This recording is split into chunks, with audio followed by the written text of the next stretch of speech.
রাস্তার কাজ করতে গিয়ে এলাকায় পানীয় জলের পাইপ ফাটিয়ে দেওয়ার অভিযোগ উঠল বেনামী কোম্পানি ও ডিডব্লিউএস দপ্তরের বিরুদ্ধে।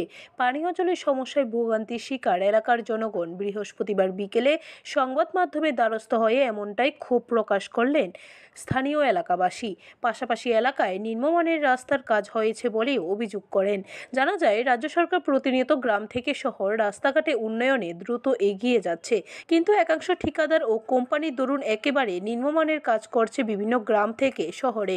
তেমনি বিশালগড় আরডি ব্লকের অন্তর্গত নদী এলাকায় রাস্তার কাজের বরাদ্দ পায় কোনো এক বেসরকারি কোম্পানি। রাস্তা সংস্কারে কাজ করতে এলাকার জলে পাইপলাইন ফাটিয়ে দিয়ে চলে যায়। দীর্ঘদিন ধরে পানীয় জলের সমস্যায় ভুগছেন এলাকাবাসী। ডিডব্লিউএস দপ্তরে একাধিকবার জানানো সত্ত্বেও কাজের কাজ কিছুই হয়নি। বাধ্য হয়ে এলাকাবাসী একজোটে আওয়াজ তুললে বৃহস্পতিবার ছুটে আসে দপ্তরের কর্মীরা।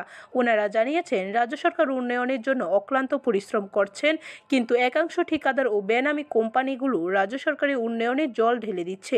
সরকারকে বদনাম করতে প্রতিনিয়ত প্রয়াস চালিয়ে যাচ্ছেন এই একাংশ ঠিকাদার ও কোম্পানিগুলো।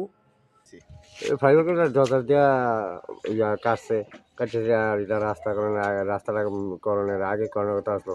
বৃষ্টি এটা ফুটে টুটে গেছে গা। তারপর আবার এই আইসে 3-4 মাস পরে আইসে মাটিতে না তুললে এমনি আর করে গেছে গা। জল তো পাওয়া যায় না, এদিক দিয়ে লিক এদিক দিয়ে লিক। ব্যুরো রিপোর্ট, খবর ত্রিপুরা।